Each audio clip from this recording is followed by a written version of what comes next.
What's going on? My name is Zac Holcomb with Kickin It With. Welcome back. Today we have episode 8. Tyler Stanley.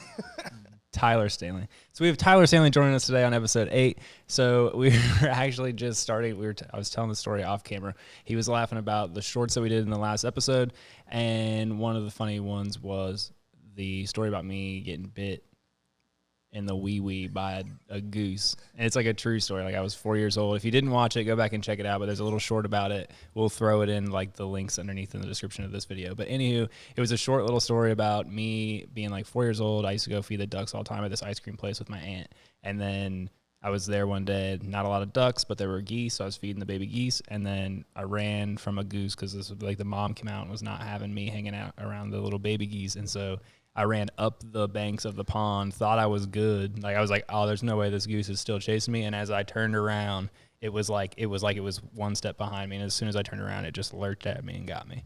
But anyway, so that was like one of my first memories ever, age 4. Second one, age 4. These are the only two things I can confirm were before I turned 5. Was we had like a house, and we had a little Shih Tzu dog. Little dog is a little furry animal. And it runs around the kitchen, around the kitchen table. 1990s home, early 90s, linoleum floor. Why do I feel like this is It's not that bad. So, chasing the dog. I can't even remember what the dog's name is. Oh, I do. Rags. So, chasing Rags. And all of a sudden, we're going around the table. I'm wearing socks. Socks give out. I had too much torque going around this table. Socks give out. Wham, little tiny 34-pound Zac falls down, and my face went right into like the leg on one of those chairs, like an oak chair for like a kitchen table in the 90s. So everyone's freaking out. I'm freaking out. Don't like blood. And my mom and my dad have to take me to the emergency room. Fast forward really quickly in this memory. All I remember is going from there to like screaming and crying, all the way to we're in the room and they're like, he needs stitches. And I was like, what does that mean? 4 years old. And they're like, I start freaking out and screaming. And they looked at my parents and they're like, you guys are just going to have to hold him down. Because they're like, so I'm like staring at this bright light in this room, like, no. And this person's like bringing a needle closer to my face because it was this busted up stitches on a lip. And I just remember like being like, Like slam across here or like? Yeah, like I like ate my lip. Oh, shit. Like the table, I like slid and hit the chair and it was like, bam, like right through my teeth. I don't know if I like bit through all the way. I don't know, kind of foggy on that. What I'm not foggy about is too much torque. That's what happened. Too much torque. I had too much going on, man. It must have been so fast because I was. Anyway, I blacked out. Like, I just remember being there and screaming, and my mom and my dad leaning across my tiny little body, and I'm like trying to kick and scream, and they're like not wanting to do it. And then I just like woke up the next day and went about my life. But I distinctly remember that little blip in time.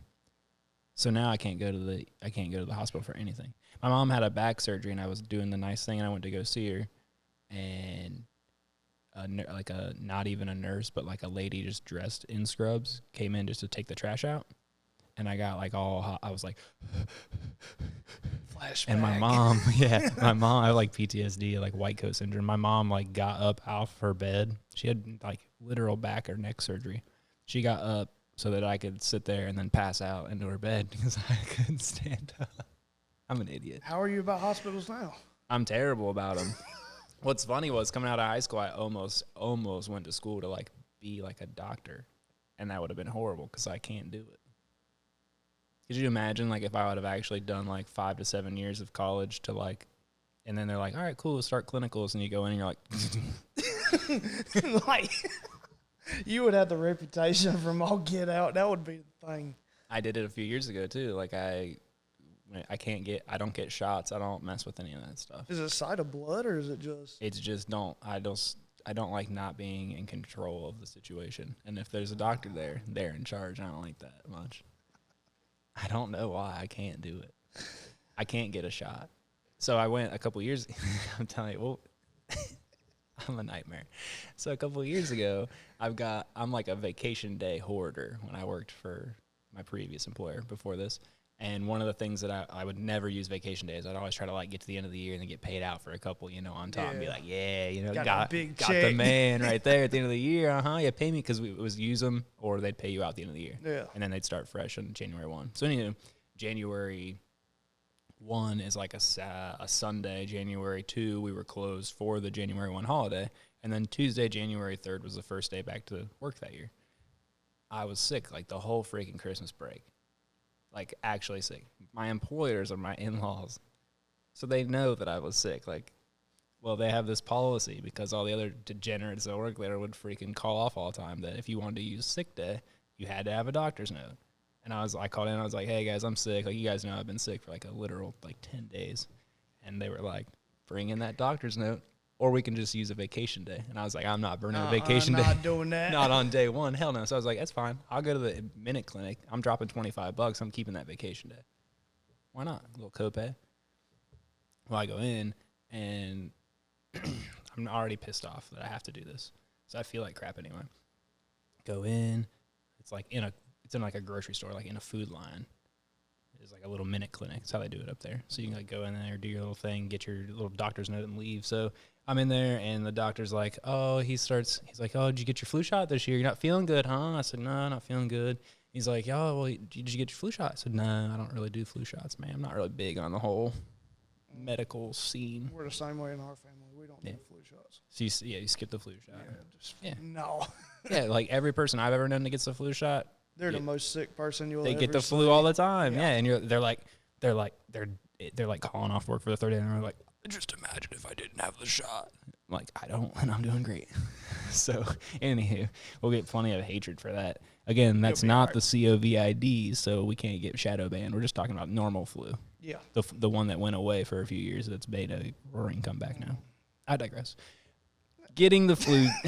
So I'm in there, and this guy's like, well, we can test you to see if you got the flu. I said, man, it's all good. I don't really care to know whether or not I actually have it. I'm literally just here because my employer, and I tell him that, and he's like, oh, okay. So I just need the note, dude. Like, I'm already just good. Just give me the note so I don't have to use vacation day. Yeah, I just don't. Yeah. I don't even want to see you. I don't care what I have. I just want the doctor's note. It's just an exchange. You can save the time. I can save the time. It's $25 either way. No, this guy's like, oh, he starts laughing. I was like, like, this is here we go. Yeah, I start sweating. I'm like in a room, in a chair, elevated, middle of the room, bright lights. And I was like, oh my God. Here we go with a flashback. Mom's going to come in here and lay across my chest, and I'm not going to be able to breathe. Full grown, holding you down. It's okay, son. So I'd been sick like this whole week. So he's like, well, he starts giggling, and I start awkwardly laughing too. I was like, he goes, nervous laugh. He goes, you're probably laughing. You're laughing because I'm laughing? And I said, I don't really know, man. I'm just like, I don't know what's going on now. I'm like, at this point, I'm like, yeah, I have no idea. I'm like, what is going to happen to me? I drove here by myself. I don't have my wife. Like, man, this guy could just do anything to me right now, I'm losing control. So he starts laughing. He goes, Zach, you were in the doctor, not the prison, for the love of God, dude. I was terrified. So this guy, ends up going, he goes, I'm not laughing because you didn't get the flu shot. And I was like, well, that's good. He goes, I'm laughing because the flu test is way worse than the flu shot. And I was like, dun, dun, dun, dun, dun, dun, dun, dun. I can just feel it. Now it feels like prison. I was like, I'm freaking screwed, dude. I'm like, I can feel it in my chest. I'm like, I'm gonna freaking die. So dude comes over and he spins around. He goes, here. And he hands me a paper towel. And I was like, what is this for? He was like, you're gonna want it. I was like, fuck. He's like making it all dramatic, dude. He's like getting me going. I was like, this dude doesn't know who he's messing with. Like, he thinks it's a joke. So he does the first one, and I was like, it's like the COVID test. It goes all the way up and comes back down. I was like, holy cow, my eyes are watering. I'm doing the thing, And I was like, shit, man. I was like, whew, made it. And he goes, well, it wasn't bad, was it? And he chuckled, and I kind of awkwardly chuckled. No, I guess it wasn't too bad. He goes, you're probably laughing because you think that's it. I'm like, what the hell does he mean now, dude? He turns around, he goes, now we're going to do the other side. And I was like, ugh. He goes to walk around in front of me, and next thing I know, in my head,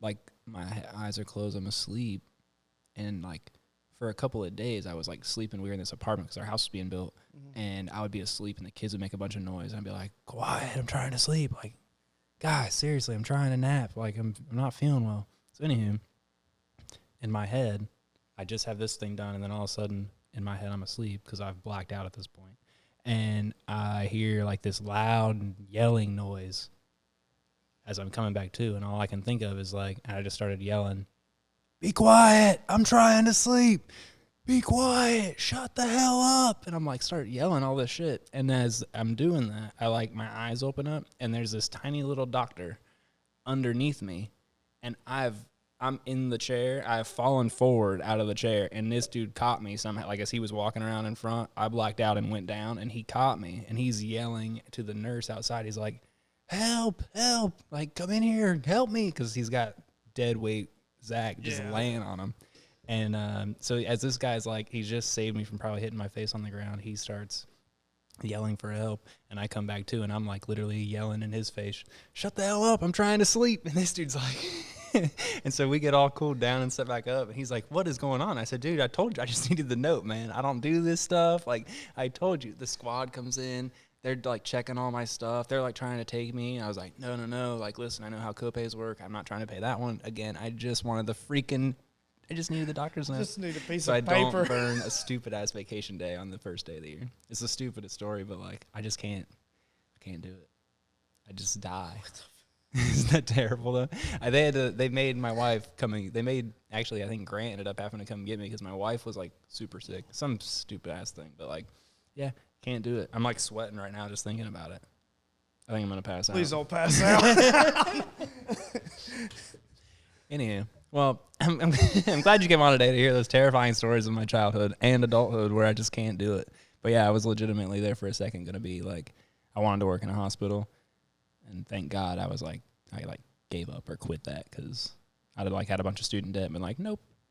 So you know how some people, they're like terrified of clowns and stuff like that if they see them. Is it the same way for you with doctors and nurses? But like, they can come here and it's okay. Like, so I was doing like this little checkup for some life insurance recently.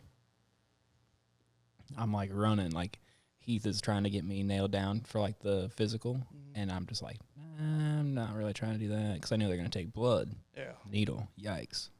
So he ended up like finally talking me into it and settled me down enough. So the lady comes here to do it, and she like walks in and she's like, why are you so like bothered? She's like, they told me that like you were gonna be weird about it, but like I was like walking around, I was pacing, and she's like, well, let's just start with taking the blood so you can calm down. Go ahead and answer get that these over questions. with. Yeah, I was like, sounds great. But I did fine. I didn't pass out. But going to the hospital, I better be unconscious. Is the only way to get me there. It's almost like I'm an animal. Like I have to be sedated to go to the vet. Yeah. Lord, it makes it easy to like, you're looking at insurance policies and you're like, just go with the one that, like, they're like, well, your copay's a little higher. I'm like, I'm never going. I'm only going if I'm dead. Or very like close. Feel like you're dying of sickness. Yeah. Yeah. I'm the same way though. I don't like doctors. I don't like hospitals. I don't do none of that. The only way you'll ever catch me is if I'm like really, really super bad, and it will still take an act of Congress to do it because I'd rather just, go to Walgreens or drugstore or whatever and just get rid of it myself. I don't know if that's being hard-headed, but it's just what I do. Yeah. Yeah, I don't need it. I don't really take like Tylenol or ibuprofen or like any of those things either. Like some people, you got those people in your life where you're like, Aunt Terry, hit me up with some of that, because she's packing all the time. But like, I don't ever take that stuff like for headaches or stuff. Just like, like I earned this hangover, I'm gonna take it. That's what they make liquid IV for now, so you can just drink it. They had these drinks back in Columbus. They were out of like Cincinnati. They were called Hoist. And when I worked, this was like 10 years ago, me and all my buddies worked at like a hotel bar together in downtown Columbus. It was super fun. It was almost too much fun. But we would have like free access to anything that the hotel served because we were in food and beverage, so within reason. Well, one of the I was things going they to say, had, that sounds like a challenge accepted. Like, yeah, not alcohol, but like everything else was like free game. So like Red Bull, free game. So you just 6 Red Bulls in a shift, no big deal. Yeah, craziness. But anyway, they had this drink called Hoist, and it was like in a Red Bullish can, but it was, I guess it's like a Make Ultra can nowadays, but like, or a slim can. But this stuff was amazing, dude. Like you could drink it, and it was like non-carbonated, and like seriously, in 20 minutes, you felt amazingly better. It was like liquid IV. That's what it should have been called. Have you ever had any other drinks like that? Have you seen stuff like that? I've seen a couple of things like that, but most of the people around here is like Pedialyte. Yeah. Already in the baby aisle and just chug it down, and I'm good. You know. Yeah, I was hip to that because of wrestling, the Pedialyte game. Yeah. Always after weigh-ins, Pedialyte. Now they got like Pedialyte powder mix. You drop it in a little water bottle. Like, where was that stuff? We had like Dimetap Pedialyte. You're still doing wrestling now, though. Yeah. I'm not cutting weight, though. Thank God. That would be terrible. I actually am. I could make my high school weight class probably by like Wednesday if I needed to, though. Yeah. I'm smaller now than I was when I was a senior, actually. I feel like the Hard to older believe, we get, pretty small though, guy. the older we get, it's harder to recover Yeah. from anything we do. I'm with that. I'm on like day 3 in a row of not having wrestling practice, and it's like I woke up today and was like, oh yeah, I'm back. I texted him this morning, was like, what time are we going today, boys? No response. So we'll see if they reply later. But, anyway. Well, man, what all you got been going on here? You got this little business that you're running around. You're so damn busy that at least during the summertime. Well, surprisingly, during the fall and winter, it's just as busy as summer. I think we do more bigger projects during the fall and winter. Gotcha. Like landscaping type stuff. Tree trimming, the whole 9 yards. If you could cut grass 24/7, you would do it. Yeah. I mean, it's just smooth. Mm-hmm. So, started off real small, low key. I did what everybody else probably did: the manufacturing job, worked, punched the clock, did all that. Mm-hmm. Turned around, told my dad one day, I said, "I'm just gonna run my own business." Yep. He said, "Okay." I said, well, thanks for the confidence, Dad. But it was one of those things. And I don't know if it was hard love or something like that, but I stuck to it, and I said, I'm going to do it. I did it. And the funny part about that is when I first started up the business, he was like, so I guess this is going to be your, like, temporary thing until you find, you know, I got offered lineman jobs. I got offered construction jobs, the whole nine. Mm-hmm. They turn around, and Dad's like, yeah, you ought to go do that. Yeah, I don't think so. I think I'm going to be my own boss. I'm an entrepreneur. I'm going to do my own thing. I'm going to be self-employed and all that. Time went on, clientele built up, business grew. I just got disciplined with it and just launched it and stuck to it. I lived it, breathed it. And, of course, you got to. So as soon as that happened, a couple of months came by. Guess who's working for me now? My dad. Well, that's sweet. So, I mean, it just takes a lot of, like I said before, it takes a lot of discipline. Mm-hmm. You're used to working 8 to 5. You got that little security. You're like, this is my check. I know I'm getting it, Right. When you take that jump, that's a scary thing, dude. I don't care what anybody says, but anybody can do it. Oh, yeah, for sure. But just like what you're willing to tolerate and what you're willing to live without for a little short period of time. Everyone's got, like, enough room to, like, take a little step back to do stuff like that, I think. I mean, everything is razor slim, but, like, it's all relative. I think every single person in America, generally, compared to everywhere else in the world, I mean, the ability to do it is pretty slick. We don't get when I say we, I'm talking like you and me being business owners type of style. We don't get the help or the support like somebody that wants to go to school or somebody that wants to work at 8 to 5. It don't work like that. Yep. We're kind of like shoved out to the wolves to our own. And it's like, here you go. Like, you're going to have to do this yourself. Yeah, for sure. That's what I like about it the most, though, is like the reward of the extra time that's put into it. Like once you get done, like learning all those burner lessons that bite you in the tail and keep the funds low and stuff like that. But like once you get past all that stuff, man, it's really sweet to like. I was always like that when I worked for other people. I'm like, why do I care so much? May as well just freaking do this like all myself. Yeah. And have the ability to scoop some of the extra reward on top, like for all the time putting in and all that. Like, I don't know, that was a big thing for me doing my job. When you say an award, what do you mean by award?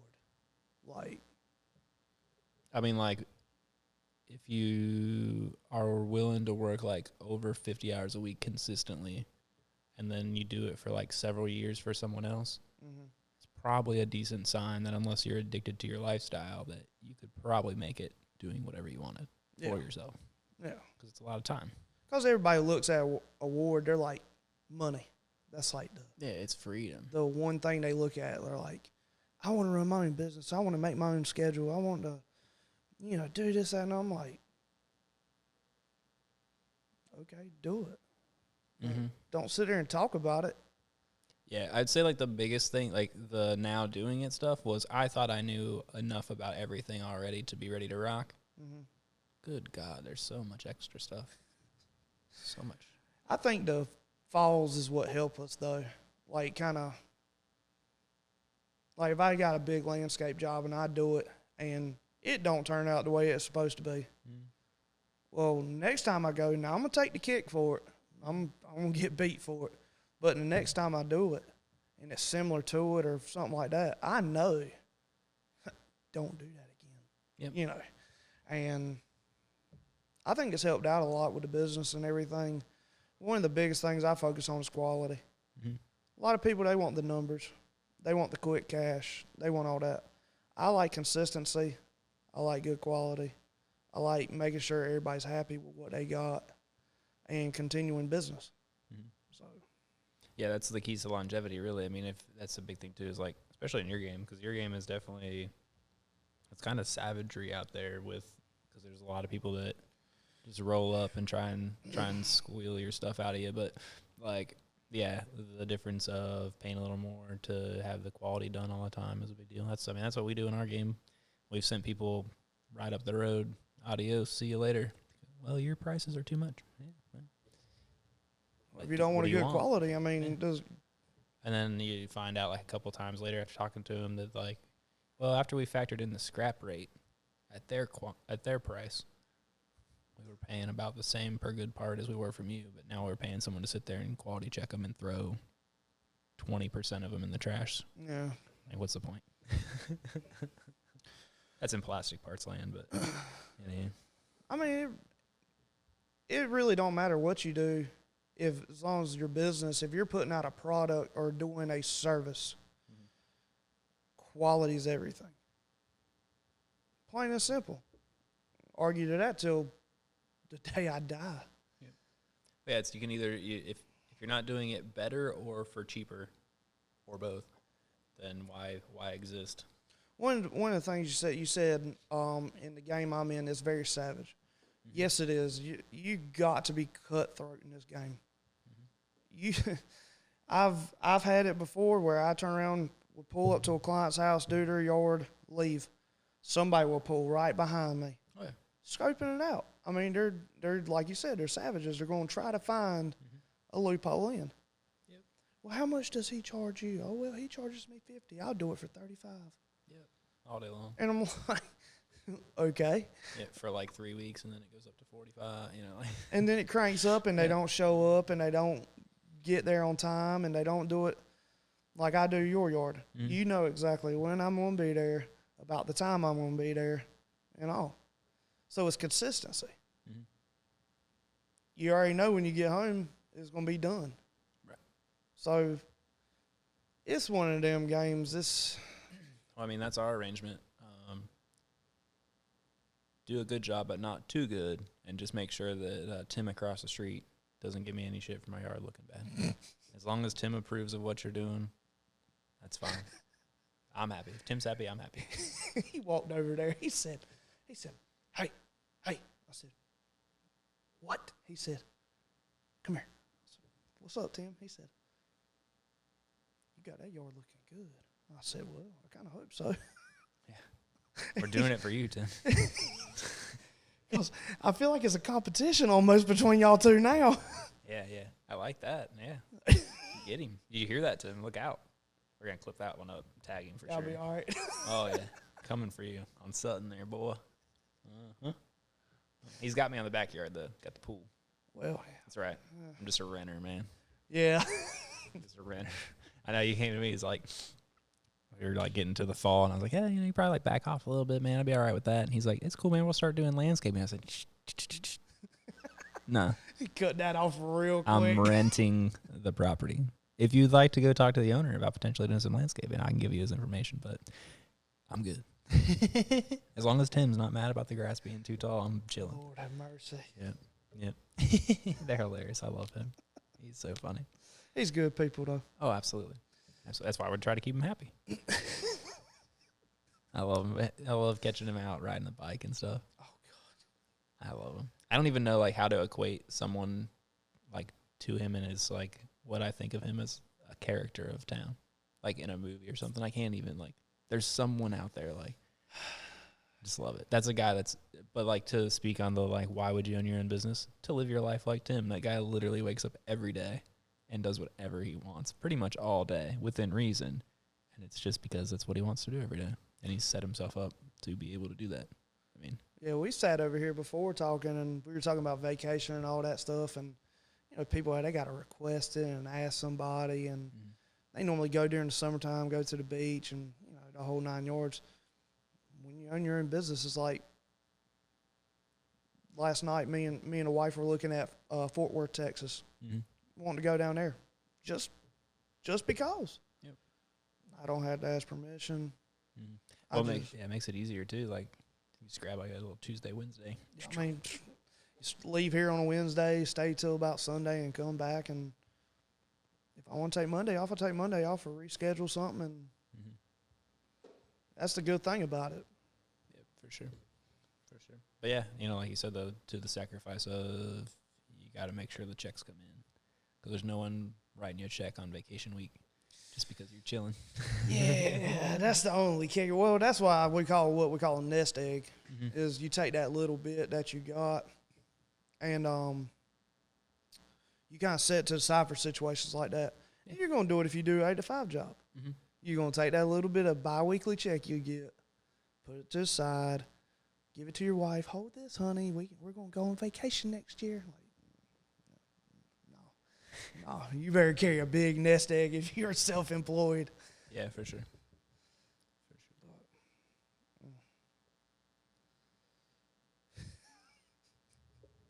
I'm still trying to figure out the Tim thing, the old character and I know, I can't figure it out either. I can't do it now.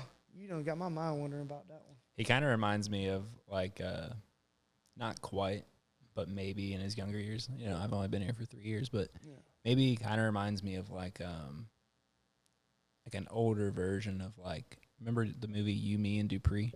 Man, that's a long time ago. With Owen Wilson. Dude, that's a long time ago, yeah. And the dude, he's like riding the bike, he's playing with the kids, he's doing the skate ramp in the neighborhood with the kids. But at that point, they were like in their 20s, right? Yeah. Him and, what was it, Matt? Is that Matt? No. Was it not Matt Damon? It's anyway, I know the movie. I know which part you're talking about. Damn it. I can't think of it. You, Me, and Dupree is the guy's name. There's 2 of them. He's gonna look it up. Man. Owen Wilson's one of them. But Tim reminds me of like maybe the Dupree character. Yeah. But in his 50s. He's riding the bike with the helmet through the neighborhood. I mean, that part is spot on. The bike with the helmet, the flowing locks. It's pretty close. I can't believe my mind just went left field. We were talking about this. My mind went left. I'm sitting here thinking about a movie and what he could be in. Yeah. I think that's where I go with it. I think he's like he's an older version of Dupree. Neighborhood, you know, guy everyone loves. Yeah. Just everybody knows him. Yeah. Because he's been here forever. He's definitely a Kinston native. For sure. Well, and when anyone's coming through your spot, like for, you know, the family pizza joint, right by the mall. You got it? The character? Yeah. Yeah, who's the other who's the other? Matt Dillon. Matt Dillon. Okay. I knew it was with a D, but again, I'm not the big movie buff. That'd be Stephanie. Stephanie, my wife, she's a huge movie buff. So, but that's one I actually watched before. You know, me and Steph got together. Not a lot of movies that I watched before we got together. So like I said, she's into that scene. You a big movie guy, like TV? I think I'm more into TV shows, like series of TV shows, more than like video games and movies and stuff. Yeah, that's fair. I don't do video games at all anymore. I don't even own a up. console. No, like computer can do it all now. So on that laptop stuff, if I ever need a game, screw the console stuff. I just never was big. What's your top show? Well, everybody knows what's coming on tonight. Yellowstone. So Yellowstone, is that your show? Peaky Blinders, Yellowstone. Yeah, that's big a good Blinders show, fan. man. I got to catch back up to it, though. Yeah. A little behind. Trying to think like what my latest shows have been. We watched some show on we watched a lot of documentary stuff. That's what I like true crime stuff, or that's cool. Yeah. Little murder mystery stuff, real. I think the biggest thing in the house right now is Law and Order SVU. Really? That's like the hot thing going on in the house right now. My wife's a big fan of it. I've been watching it with her, and next thing you know, I'm sitting there going, she's like, "You're getting into it, ain't you?" I'm like, "Yeah, shit." Don't tell nobody. That's funny. I've been kind of getting back into the college football game this year a little bit. It's definitely been something. What's your team? Or do you not care? College football definitely beat Carolina. North Carolina. Yeah. They're looking pretty solid. They're solid. I know a lot of people around here are Alabama fans. I mean, how the hell does that work? I don't know. know. What is with that? Can you explain that to me? And what's the other thing? There's there's an interesting amount of people that I feel are from the New Orleans area, not just Leon Steele, but I feel like there's maybe there's a wormhole that comes out over there that also pukes out in Kinston. I don't know. A lot of Saints fans. Where does that come from? I have no clue. I've always wondered that too. Now, why would anyone here care about anything going on in New Orleans or Alabama? The whole Alabama thing is what gets me. I mean, Stupid. We got a college football team. Do we have a professional MLB team? What would be what is the MLB team here? I noticed that people are Braves fans or Nationals fans. Everybody's Braves fans. Braves fan. Because it's the closest thing. Well, and you didn't have the Nationals until, 15 years ago, so Yeah. 2006, 2007. Yeah. See, I'm from Ohio, but I'm a Cubs fan. WGN. What? So growing up, between Cincinnati and Cleveland, didn't watch either team because they didn't have all those regional sports net channels at that time. Mm-hmm. But we had WGN, and they would play the Cubs games on WGN. Grew up a Cubs fan because they were on during the day in the summertime. It was funny because I've been a Braves fan for so long. Like, I used to sit there and watch it with my grandma in her living room and just watch game after game. And this tells you how long it goes. This is when Chipper Jones, Andrew Jones, and all them were playing. So John Rocker. Yeah, God, we're talking. Yeah, I remember when he was with the Indians, and they're the Indians, not the Guardians. The flipping Indians. Stupid. Anyway, I digress. I don't understand. When are they going to change the? What are they going to change the Braves names to? What are they going to be called? You think? They better not, man. That's gonna suck. They already did it to Washington for NFL. I know. And now that's the most stupidest name. What would it be? The Atlanta. The only thing I think of is Atlanta Peaches. The Because Peaches. it's Georgia. I like that. You could get a really cool logo, a cool ass logo. If you know what I mean. Literally. But it would be the laughing stock, then. Yeah, but Maybe I don't it's know. all You have time. and this isn't, no locals get mad because Brandon plays there, but when they became I always love when the fly lands on the mic. It's the most savory thing ever, isn't it? Jesus. Anywho, when they became the New Orleans Pelicans, everyone made fun of that shit. They thought it was hilarious. The Pelicans, what do you do? That's intimidating. Bird with a big freaking. How is that? They went from the Hornets, ouch, to Pelicans. Throw me some fish. So, like, I don't know what they would be. I think they would be the Atlanta Avocados. Avocados. Why not? We're stuck on food. I can tell right now. We're talking Kinda about hungry. peaches and I only have McDonald's, avocado so- and everything. Well, I mean, they make good mascots. A giant avocado running through a field. Yeah. Think about that, Zach. I like that. I'm telling you, around it could work. Is Atlanta? Is that the team that has the freeze? Who has the freeze? Do you know that, Jerry? You know who I'm talking about? There's an MLB team that has this character called the Freeze, and they race around like the warning track, and it's like some dude in a suit, and he gives them like a huge head start, and he always runs them down. Usually runs them down. That sounds like some Midwest team or something. I thought it was Atlanta, bro.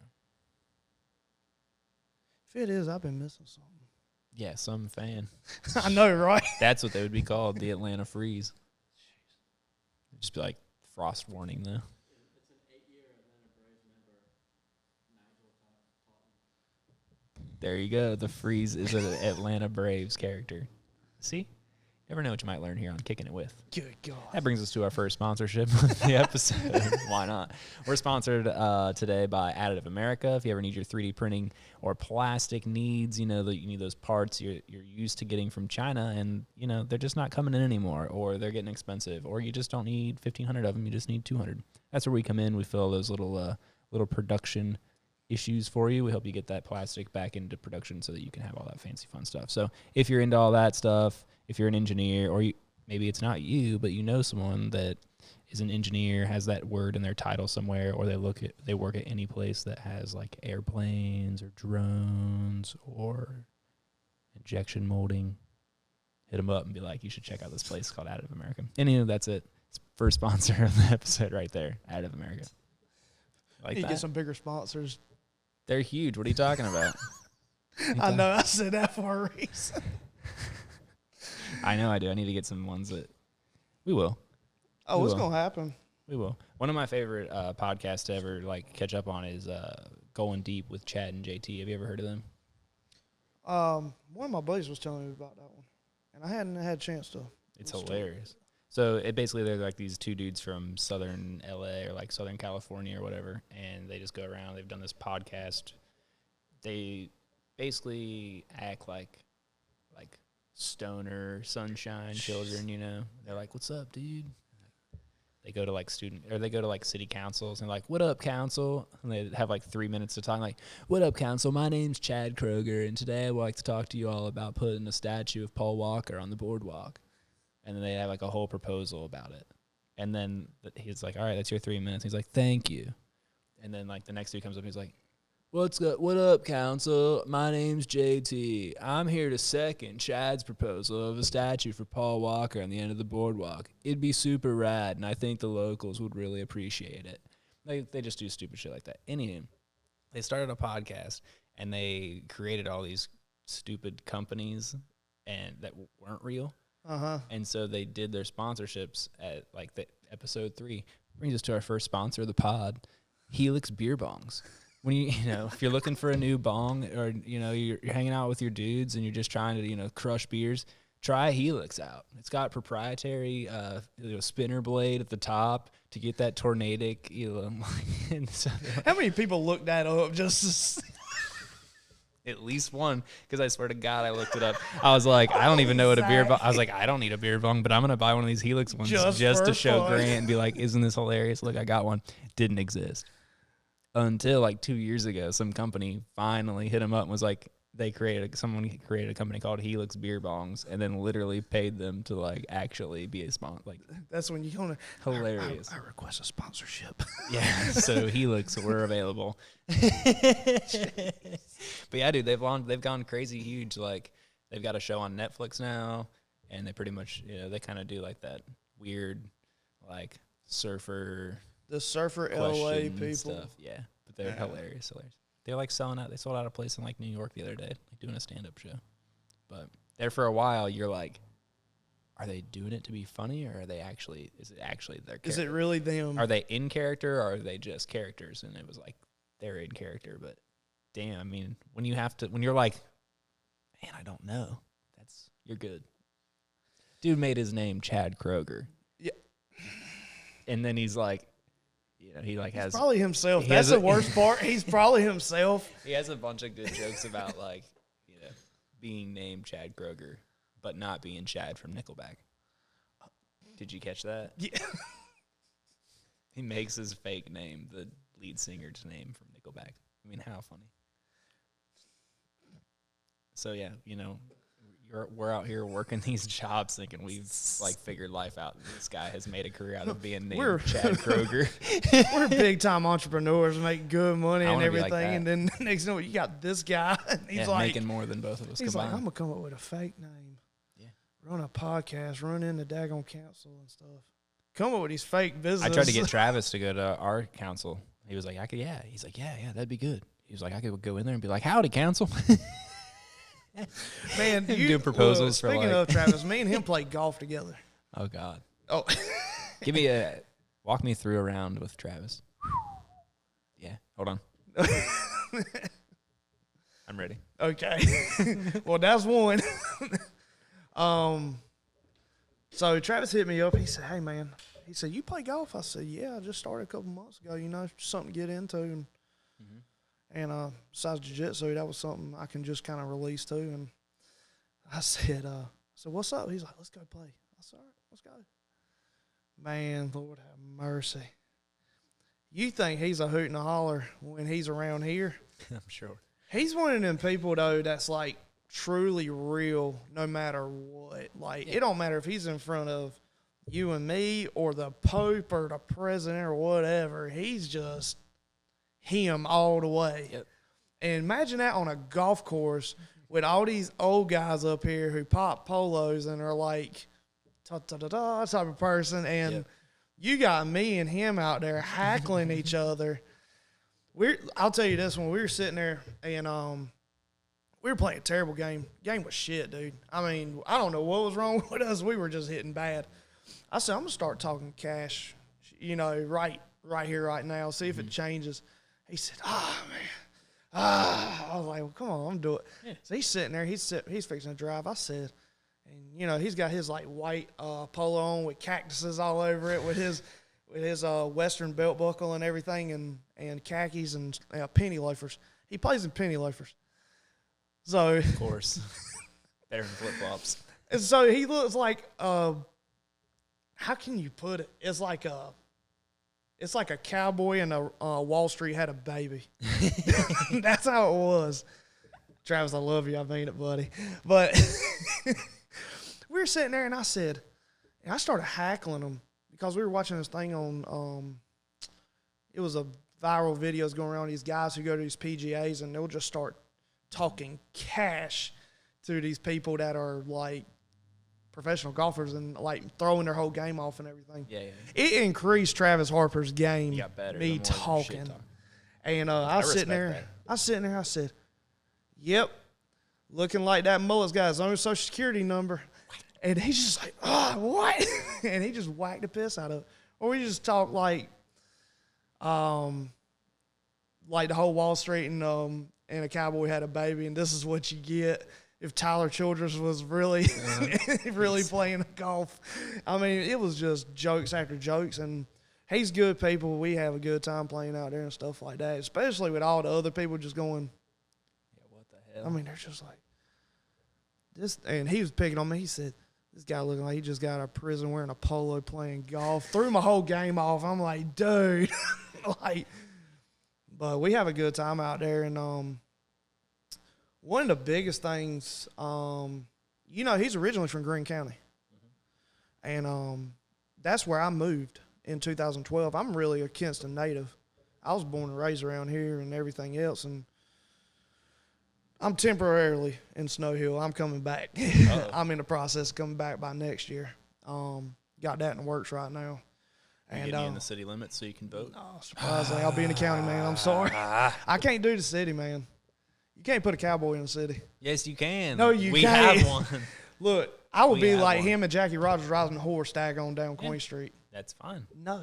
I'm trying to get a stable put in down here. I think we need to. I think it could be done. If they can do it in New York, I think they can do it. Why not? That's the draw to Kinston. You just know that if you go to Kinston, there's just horses to ride. I think know how many white girls would show up in this town? Oh, Jesus Christ. Greenville would be in trouble. We'd be bringing it back from Greenville. Did you go to the We'd bull be riding bringing thing at his the saloon? G back all the way from Greenville. Did you go to the bull riding thing at his saloon? Hell yeah. How big of a turnout was it? I missed it that night. Substantial. I would say there were no less than 60 people outside at any given time. 45. Why can't Still we do a that more, ton. though? Dude, he's one of the few people I think that can pull off randomly saying it's going to be here. I wish he would just buy one and have it full time. We had Why a not? pig race, Zach. Two. Pig race Twice. in Kinston, North Carolina. Yep. So, I mean. I love that. Horses, pig races. We haven't had a goat therapy Thursday in a while, so shout out there. We need to get that back. We're going to bring that in. Have you seen that? Yeah. You been to one of those? Yeah. Goat therapy Thursday? It's at kinda- the saloon? Yeah. I think more people were petting the goat more than buying drinks. But Yeah, but still sold. Still worth it. still It's a drew free in. attraction. It takes people, though, like Zach. Damn, I said Zach. I mean, Travis. Yeah, Travis, I'm just here. you, including you, all these people and like Jay over there and all them other people, like to bring something here to make it. See, I was born and raised around here. Like I said, you've been here how long? 3 years. 3 years. If you saw what this street in front of us that we're looking at in like the early 2000s, you wouldn't even ride your truck or car through here. Right. There was nothing going on here. This is the most traffic you'll see go through here that you've seen in years. I think it's popping, man. There's a lot of definitely a lot of good momentum down here. I mean, you have your anchor spots. That was huge. Getting the whole Mother Earth Enterprises, as I like to call it, going. But now it's like you can get people from out of state, out of town, stuff like that to come here and enjoy something and have walking distance to something. Oh yeah, totally. You can't tell me you can't be entertained by walking down there to throw axes, hit up some food around here from the local spots, come over here, check out the merch, even get something going on here, and then work your way around. I mean, there's so much down here now. It's not even – what's Travis opening up his third place now? Mm-hmm. We got a tattoo shop coming. Tattoos, dude. Yes. Cigar lounge.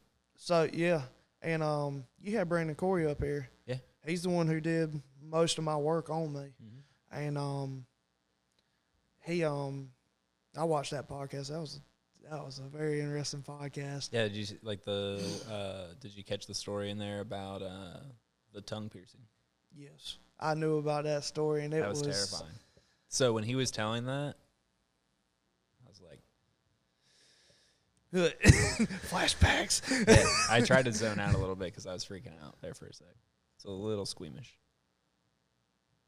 Don't go get your lip pierced or tongue pierced. I'm not doing you anything probably like just that. I don't. But that's what's weird is like I have tattoos, but yeah, I'm not doing a piercing. by any means. tattoos are Mhm. totally different from getting Yeah, I don't see a needle in Yeah. you. The pain doesn't. That's whatever. That doesn't really bother me.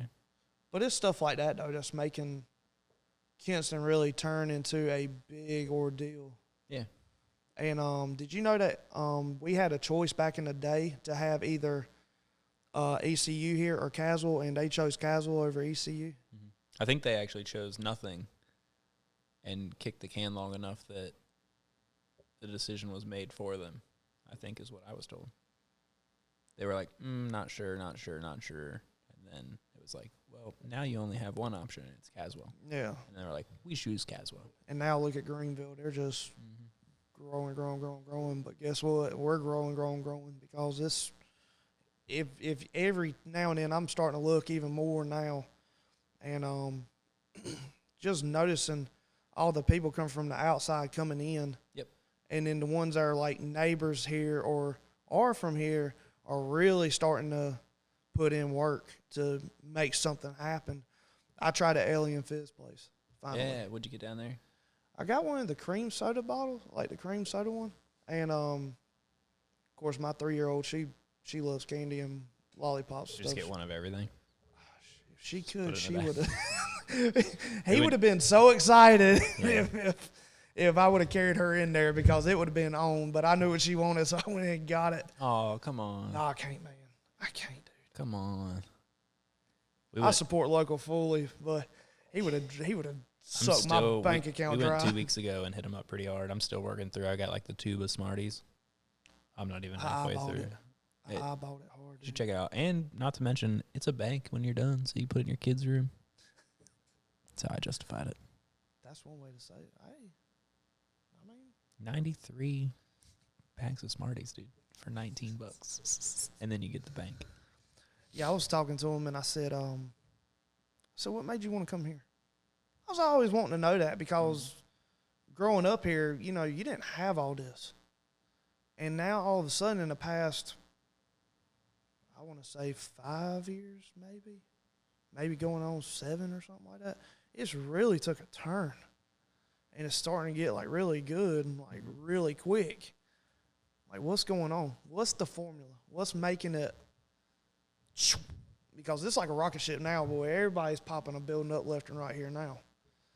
Next thing you know it, they're going to have to shut down this whole street just from cars and make everything walkable, which I think is a good idea. I think it should be done. Who do we need to speak for that one? I don't know, but my idea for that is if you took North Street from Queen to Heritage, just right here, and you just blocked that off. Like, I would even say, like, still allow people, maybe put your post in the ground just past, what is it, the United Sales Building, so that guy can still, like, pull up and load his stuff. They can still pull a truck in there, but make it a dead end about that far in. And then you can keep, like, your 1 or 2 parking spots over here on the side. All the employees for Sugar Hill can still get up there. People coming and going from Sugar Hill can pull in, have like little 15-minute parking spots right there. And then everyone right there is still happy. Everyone further down on that road has access from other sides. Yeah. So they don't need it at all. And then you could literally shut it off all the way to Queen and make all of that a pedestrian mall and allow you to walk freely within it with plastic cupped alcoholic beverages from any of the businesses. It would be definitely a walking downtown strip, which would be very good for here, and it needs to happen. Yep. Plain and simple. I ain't gonna sugarcoat nothing. It needs to happen. I mean, and why not too? I mean, what you would be losing is about 18 parking spots, and half of them, not throwing shade, but half of them, some of them are so banked where you park your cars at an angle and then the sidewalk comes up so aggressively that transients actually come in and park like their Lexus, and then the lady literally like opens the passenger side, opens the door, and it goes right into the freaking sidewalk. It's like that's the beginning of their experiences. Hey, honey, would you like to go to dinner tonight? Sure. Where would you like to go? Let's go to Kinston and try it out for once. Let's go to try one of their, okay, that sounds good. And they drive 45 minutes and they come here and they pull in like, oh, this looks like a nice spot. And then they turn the car off, they get out, and the lady or whoever is in the passenger seat literally buries the freaking door into the sidewalk. Now the person's walking around like, oh my freaking God, my $83,000 vehicle just got destroyed on the bottom side of the door. I know, first world problems. However, these are the people that come here and spend the money. And it's just like, damn, that's an awkward start to dinner in the evening. I just ruined that door, and I know he's pissed. Yeah. Like, and we watch it a lot because we sit down there and just you watch a car pull up, and sometimes we see him. We'll run over and we like, hey, just like I'm not asking you for money, but like be careful opening. You might want to like be over there when you all get out. Yeah, and they're like, pull out just a little bit, just enough where it can swing. But you would only be giving up like 18ish or so parking spots. And then my point is you would push those people that park there, which are largely just people that are working at the daggone businesses, because for some reason down here, there's such a disconnect and a struggle with if you have a business and you need people to be able to park and make it into your business, why do you and your employees park at the best parking spots? It drives me freaking crazy. If you have a business where people come and go, why are you parking even close to the door? I digress just a touch. It would just push people that are working in the restaurants anyway to just have to park out on Queen Street at all that nice new parking that we've got out there, which would expand the epicenter of the downtown. The whole main strip of the little radius that is downtown would be expanded because now you've got to park here and then walk. Yeah. And if you had cars parking in all those parking spots on Queen every Friday night, Saturday night, because that was the parking to get into the fun zone, Yeah. now all of a sudden you have a reason to put a store over there and be Because open. of the traffic. There's foot traffic. Yep. Now you're creating foot traffic. Now you're creating an epicenter of activity and a radius around it that gets expanded. And then you do it again and again and again and again. We're sitting here, we're watching cars come up, just stopping and parking and all that stuff. I'd rather see people walking. Yeah. And, wanting to, if you foot traffic, you see stuff a lot better. Yeah. If you ride by it, you don't catch it quick enough. Amen. So it's just like the Alien Fizz just went down here. Mm-hmm. If it wasn't for that big daggone decal, You wouldn't know, man. you wouldn't know it, dude, because you're not walking it. You're riding by looking at making sure you don't get hit by another car because it's so tight through here that I hear people say, like, well, that won't work. No one will go if they have to park and they have to walk to the businesses. Bullshit. What happens every weekend to the people that go on vacation or they go out of town for the weekend? Where do they go? The beach. What do you do at the beach? walk. You park in a parking lot and then you walk to a boardwalk where all of the places you want to go and spend money are all closely connected and Yes. there's no effing cars in the way. It's just people. So don't What's tell the me difference? Don't tell me it doesn't work. You're just saying keep it the way it's always been. No, stupid. You have all these blocks with nothing going on. To not have parking right here is tiny. It's a little tiny blip. But you automatically increase all. If they would do that, it would cost none of these businesses or property owners any value. It'd probably increase their value because now they're in the pedestrian mall. And then all of the property on Queen from north to Blunt and from north to Gordon, one block immediately north and south of that problem or of that closing of the parking, you would immediately increase their property values. Well, speaking of that, we me and the wife, we finally went on a 1 year. We've been married for a while now, but we went to Asheville for our like little honeymoon anniversary thing, and it was the same way. You had everything going on right here, but you had a parking garage over that way, and everybody walked, or they had like what you got, which is the birds and all that stuff. Yeah. And it's nothing to watch it go by, but you got to see more of downtown and what people offered instead of being an outsider rolling in and being like, Just drive through. I'm just burning right through. I'm ready to get through this light, or I'm trying to get, do away with it. Yep. You still get people coming through. You can still offload trucks here, there. You have the loading zone, unloading zone here next to our building. You can still do all the things you need to do.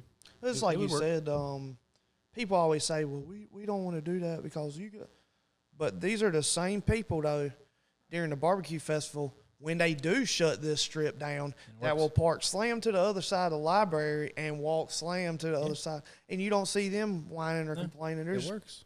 All hunky dory. I'm like, it works.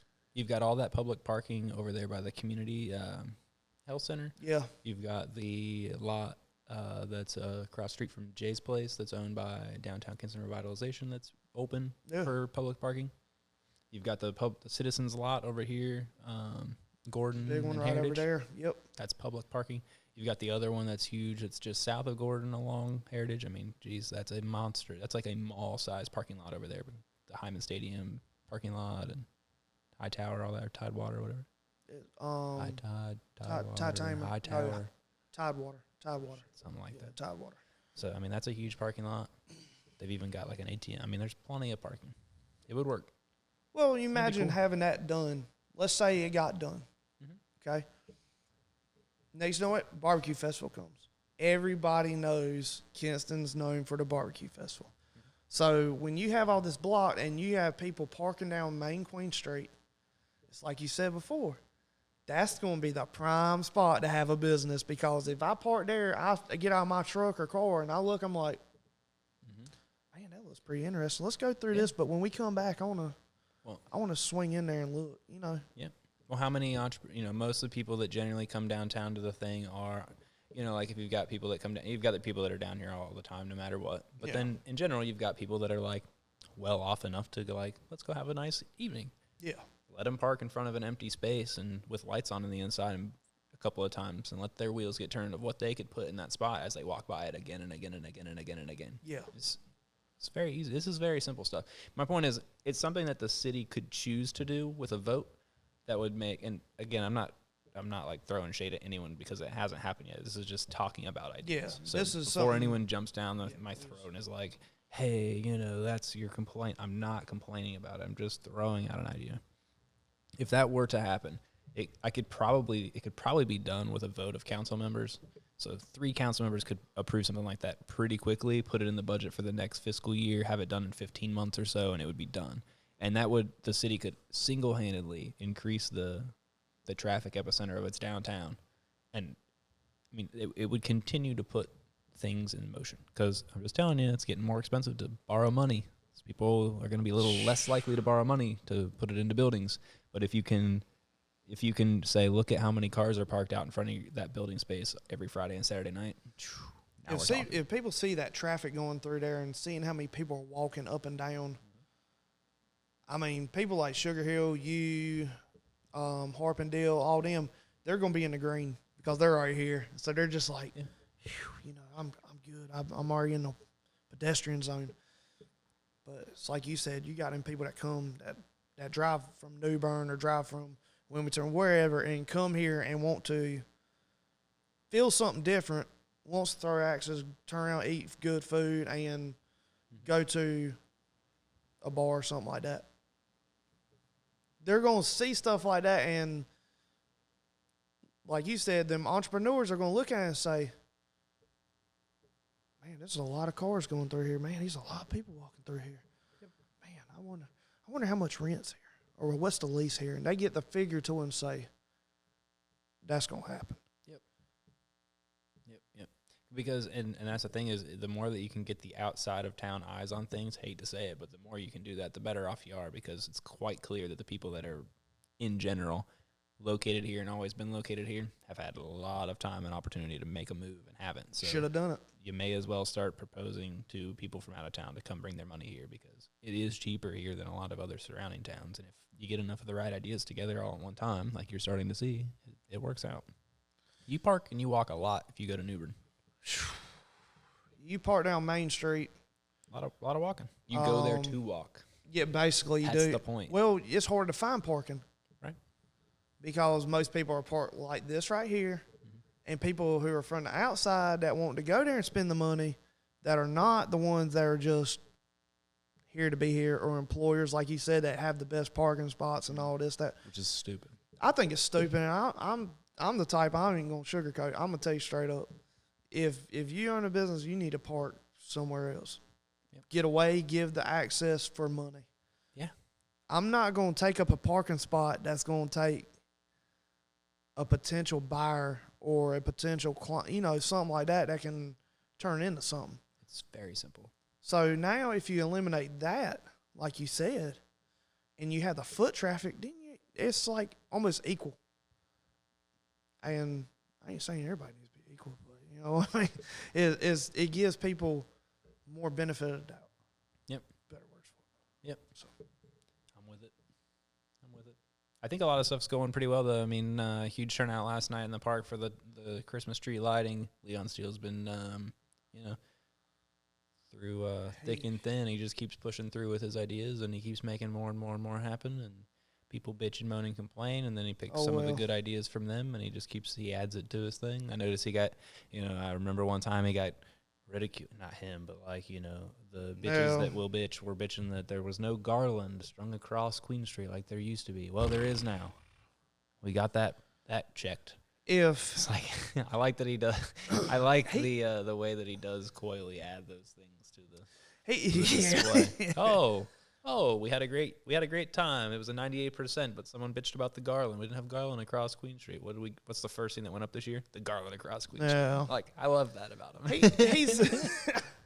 He's very headstrong, which I think is very needed. Yes. For Absolutely. somebody, because he's the type that you can't persuade to get your way type of guy, but he's doing it for everybody else. Yep. So it's like last night, we were with my in-laws, my brother-in-law and his wife and all them, and we all carried a baby and saw y'all and everything. Y'all had the whole family with y'all, and I kind of looked around, and you got to kind of give yourself a minute when you look around and kind of appreciate stuff, because it feels like some people go there because it's like, well, I pay my tax, I deserve to have this and all that. Everybody pays taxes. That don't mean you deserve it, but it's the factor of you got somebody in a team that are willing to put something together to make something better. Quit throwing shade on it like you say and just enjoy it and appreciate it. Yep. And I really sure did appreciate it. And I told Leon, I saw him on stage. I walked up to him. He said, "Hey, Tyler, what's going on?" I said, "Hey, bro." I said, "Just want to tell you something." I said, "It looks amazing. Y'all did a great job. And I'll tell you what, if ain't but nobody going to say it, I'll say it. Surely appreciate seeing it." Yep. It was awesome. There were a ton of people. There was what did he say, over 1,000 He said over people? 1,000. They had like 1,200, 1,300 votes on the who's your favorite Tinsel Trail thing, which is Did cool. you vote for it? Did you? Yeah, I voted once. Oh, yeah. It was,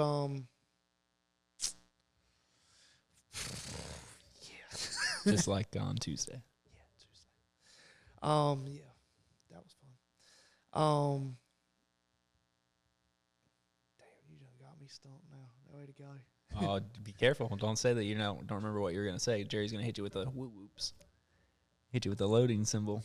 He does that. He sneaks it in. Yeah. But the appreciation of what he's putting, like, here and all that stuff, and everybody else is contributing and all that, and he's being the champion that needs to be there, and he's allowing. I think of Leon as like he's the arrowhead man. He is the point at the end of the spear, and he does a good job of knowing precisely where he wants to go, and then he's really starting to do a good job of knowing who he can gather up behind him to keep pushing it all forward. yeah, Sponsors, volunteers, all the stuff. Yes. I told him, I hit said, stride. next year, I'm pretty sure you're going to go bigger. He said, yeah. He said, I want to put like a snow blower almost inside the tree. Yeah. So when it lights up, it like blows snow on everybody. That'd be sick. And he's like, but I need sponsorships. I need this. Yep. He's the type, though, that will tell you that. Yeah. And I looked square at him. I said, if you need a sponsor next year, I'll be glad to. Mm-hmm. And when I tell you I'm going to do something, Yep. I'm going to do it. I don't ever go back on my word. There ain't no point of it. Yep, for sure. I might not be able to give you a whole lot, but I'll give you something to go towards it. Mm-hmm. But That'd be a cool idea. I like that idea. Shooting the snow out of the tree. how epic would that be? I mean, we're already big for the barbecue. Why wouldn't we have the biggest light show? I like the parade, too. I'm fired up for the parade. My dad's going to be in town for the parade randomly this year, which is pretty sweet. Super psyched. We normally hit up the there's two parades we normally go to. We go to this one and we go to the Pink Hill one. Yeah.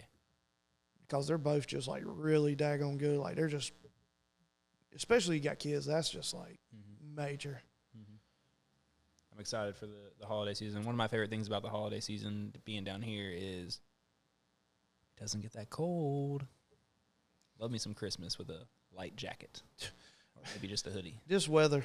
Not real snow on the ground. It's overrated. I don't like snow. I don't really like snow. It sucks. You get some snow flurries, all schools are shut down, businesses are on 2 hour delay. You get a and all. threat of snow on Friday, and they're canceling it on Wednesday. Yes. Hilarious. The last winter before we moved here, there was 5 days in a row where we didn't have temperatures above zero. So 5 straight days in the negatives. Yeah. Yeah, I see. You know how much fuel I wasted just warming the truck up? Not the truck I have now. I was driving a different truck at the time, but it was still an F-150. Yeah. I used to just pretty much put fuel in it just so I could like warm it up enough just to drive it the 7 miles I needed to go. It was crazy. You had to get a half a tank just to get 7 miles down the road because of how long it takes to warm. I remember during that time. Yeah, and then you can't. It's just like things you don't think about when you're from here, but like you've got to be like, oh my gosh, I've got like less than a quarter of a tank of fuel. I better go put more fuel in it because it's so damn cold that like, yeah, it's fuel. It won't freeze. No.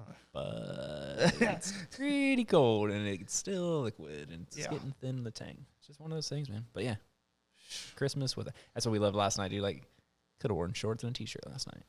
I think I wore. You might have been. No, I had pants on, but I had short sleeves on. Everybody else, they're kind of like pullovers and everything else. I'm like, Steph had like a jacket, a hat, a little toboggan on. And we were like, she's like, I'm so hot. We're like, well, why are you wearing you all had that? a long sleeve and shorts on riding around I on still your board. did too. Well, you know, I had wind chill. Yeah. Let's throw the wind chill in Yeah, there. I had wind chill. You know, it goes 14 miles an hour. So But I think Eastern Carolina weather is almost like the Powerball numbers. You don't know what temp you're going to get that week, so it's that's going true. to be. I feel like that's weather everywhere though, and drivers. I've traveled a lot, and no matter where I go, the locals wherever I am will tell you that the drivers where they're from are the worst. Yeah. And the weather. Let me just tell you about the weather here. I've noticed that everyone does it. Like you can be like in you can be in like Southern California. They'll be like, let me tell you about the weather here. Oh, yeah. You're like, oh, Jesus. We catch Well, all it's 4 nice all the seasons. time. We catch all 4 seasons in maybe a week. Yeah. And then you hear some people, they're from Florida, like, well, at least you don't get rain as much as we do. Well, it's just stupid. I'm still adjusting to there's rain coming in November, and it's going to be warmer. Yeah. Because that never happens where I come from. Storm, precipitation, colder. Don't be surprised it'll be Christmas and you'll be in shorts. I have been several times. I love it. Don't be surprised because some people are like some people they move here and they're just like, why is it so warm during Christmas? I'm like, You're welcome. wait till summertime and the humidity hits you. Yeah, July and August suck, hands down. I'll tell you that. Not a big fan of that 6-week period. Not at all. Not at all. No. Second sponsor for this episode is Big Bark Social. Did you know that Big Bark Social can help you with your website? I think Steph told me about that. Yeah. Now you know as well. That's right. If you need website help, you need social media help, custom videos. Maybe you already do your videos and you do a great job, but you just need like a cool little animated intro graphic. Not a problem. We can help you out with that. So hit us up, bigbarksocial.com, or you can reach out to Stephanie at Stephanie, Stephanie, at bigbarksocial.com. I'm glad you're good like that. You like that? Rapid fire. Steph's been doing good, man. It's been going cool, man. It's been going cool. Jerry, kind of doing some stuff as well, jumping in a little. Yeah. Yeah. Podcast produced by Big Bark Social as well. You never know. If you're out there thinking about starting your own podcast, don't want to buy all this stuff because it's expensive. Trust me, it's pain. Yeah. Don't want to learn all those tough lessons the first 5 episodes of oh, that didn't work. We got you, dog. Before we started, you kind of rambled through about a couple of them, and I was like, Jesus, dude, just for a podcast? Yeah, and I was like, man, dude, you know how everybody, they wants to be TikTok famous or podcast famous and all that stuff, and it's like, you know how much work you got to put into and money you got to put into to get it? Shit. That's what I'm saying, man. It's what's separate. It's sometimes though, not always, but if you're pushing it at that level, it's the equipment, man. It's just like you. Equipment makes you money. So if the mower can get you to get that job done 25% faster and it only costs you 12% more, bingo. So those are just same stuff. It's like our machines. Equipment is what makes it. Yep. Good debt or good machine debt. I'm obviously not paying for a $125,000 machine out of pocket. So I thought you were. I thought you had it No, I definitely don't have it like a lot of people think I do. I'm serious. Definitely not. They see you riding around, they think you're like a multi-million-dollar man. No. You'd be surprised. They can think that all they want, but I'm not. No. I don't think people realize how much money you have to put in to start a business. Yeah. Alex freaks out at me just because I buy koozies to hand down. She's like, how much was that? And I'm like, it's fine. It's going to be fine. She tries to control what you buy and can't buy and all that. It's funny. Well, this brings us to my favorite part of the show. It's called shameless self-promotion. It's the last part. It's the last bit. This is where you aren't humble. And you aren't reserved. You just actually give the what do you actually do and how can people support you and put money in the coffers that push Tyler Stanley forward. So it's what's your business? How can they reach out to you? How can they get a hold of you? And what do you do? All that shameless self-promotion type stuff. Yeah, the whole support me type of Yeah, person. this is your sales pitch, free sales pitch time. This is just our I don't do payment sales back pitch, to you but, for your time yeah. spent today. Well, I sure do appreciate it. Sure. Being on here, that was fun. I really enjoyed it. Like, it was pre-show and on show was good. Yeah, the recorded parts and the unrecorded parts are always great. Yeah. I'm Tyler Stanley, owner of Lucky 13 Lawn and Maintenance. I cover Lenoir County, Greene County, Pitt County, about everywhere. And like the name, I do lawn care, I do landscape. The only thing I don't do is hardscape. I wish I can get into that. What's the difference between hardscape? Like, what is hardscape? Hardscape's like the patio stuff yeah. and doing around the pools and all that stuff. Gotcha. And that's some big jobs, dude. Mm-hmm. Do you have to have like permits and stuff for that type of work? That's a good question. One of the things you'll be learning about in the next 2 or 3 years. That's while one you're of them starting to add it. things. Yeah. But yeah, you can get me on Instagram, Facebook, phone number 252-933-9605. Let me think. The Instagram is Lucky lowercase 13 Lawn, I think. I can give a damn after I get done. We'll look it up, man. He'll plug it all in. He'll get you a little, Thank you, buddy. infographic. Yeah. We'll And tag it up to Facebook. Facebook's simple. Lucky 13 Lawn and Maintenance. That's simple. You'll find it. Gotcha. If you find my name, you can find it. Just reach out in Messenger. I mean, you can literally just hit up Tyler in Messenger and just be like, "Hey, what's up? I got this grass situation going on. I got these anything. Man, literally, pretty much anything, right?" Leaves have been. Is that the game right I've now? mulched more leaves now than I've probably cut grass. I'll be honest with you. Really? Dude, it's crazy. I like that though. I like that. It's a good time of year to get that landscaping in. Do you do landscaping stuff like throughout the winter since it doesn't get too crazy? Yeah. I mean, you can just always, you want to cut in that little path around from the front to the back to tie the patios together, like type stuff, right? Like I said before, fall and winter, especially winter, is the big jobs. That's when you get the big stuff done around your house to get everything ready for spring. And then when spring comes, we do a spring cleanup. Ooh, I bet that's a good one, yeah. Oh, that starts off. That's your. This is gonna be a good year, or this is gonna be a bad year. Yeah, it definitely tells, how the cash flow situation is going for everybody else. Mm-hmm. I do want to expand a little bit more. I kind of do, kind of don't. I kind of like keeping small groups because it's easier to control and be able to get the quality that I want to give out than trying to just say, "Yep, I'm just here to cut your grass and be done." I like building relationships with my people. Gotcha. Maybe you have to do like the little 2-tier thing, man. You got like a first truck that runs through, and then you just run through and hit all the properties second. Just you. Yeah. Just make sure. It's like a little checkup. I get a lot of people though. They say, "I'm glad to see your face every time." Yeah. Because they just don't want random people showing up to their house doing it. Even though it's my company, my stuff, and everything else, people don't like that. Well, and every freaking yard's got some little caveat. Like ours is, you're always going to find something that'll mess up your mower blade. So you kind of got to go through real quick, make sure that, because we're not picking up the yard, but only you would know that. Yeah. You're like, where's Zach's place again? Like, careful, it's a minefield. If I had more people react to your yard when I took the before and after shots, especially all that edging I have to do on that sidewalk, oh my God, dude. People were like left and right saying, "Well, my lawn guy don't do that." I was like, Bam. "Well, this is why I'll charge you." And it turns into something. Yep. That's the sad part. Well, I wouldn't say sad part, but that's one of the parts of it. Mm-hmm. And like I said, Steph, she made a couple of them vinyl stickers. Now, is that through Bart Social? Mm-hmm. Oh yeah.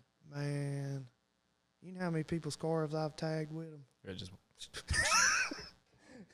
I like that too.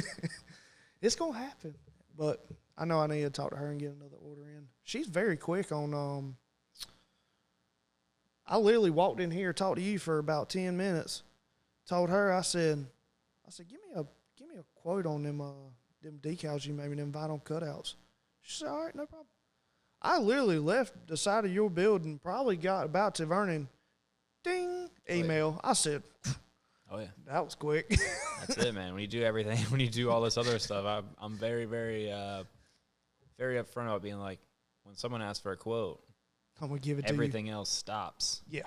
And the quote goes out because everything else you're doing is to get to that point. Time is money. Right. Yeah, I mean, absolutely.